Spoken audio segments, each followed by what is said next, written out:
white supremacy is actually the fabric of which our American society is woven, based in the work of legal scholar Andrea Smith, the pillars of white supremacy being capitalism, colonialism, and Orientalism. The way that those pillars work together to create this dominant white culture that shapes all of us. Even Crossroads, an institution that was founded 35 years ago as an anti-racist institution and has been led for the last 20 or so years by a team of women of color, we still are trying to figure out how do we operate outside of that dominant white culture. Our leadership has been telling us we need to, in the work, be doing this analysis of what whiteness really is. This idea of decentering whiteness has allowed whiteness to go out of the spotlight when what we need to examine is that culture of white supremacy and the culture of whiteness that is the cause for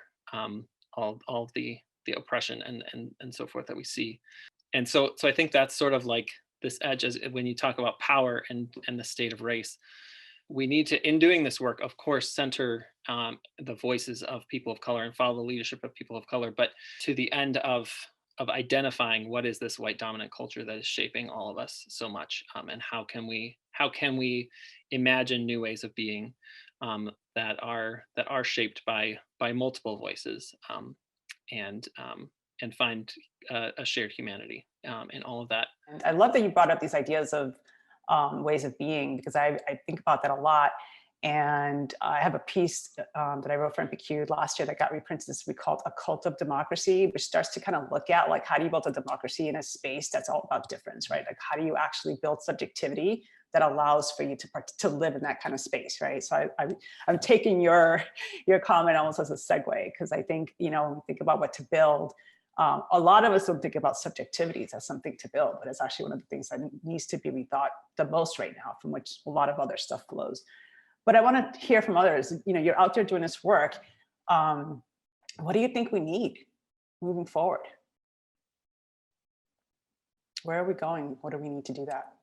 Hey, Cyndi, I think I shared this with you, and most folks who come across me in my working capacity knows how much your book kind of changed the way I think about framing power in a workplace. And you talk about how sometimes folks will assume powerless identities in an interaction, right? And one of the trends that I'm seeing and what we need more of is a rejection of powerlessness. So if I'm thinking about the transferal of power in every single interaction I have in my life, my personal life, my working context, one, that's a shit ton of stuff to think about. So I'm not going to be reductive and say it's easy for me to have to wrap my head around just how power can be at play. And in fact, there's some reasons why people want to escape that, I think, the weight of it all, right?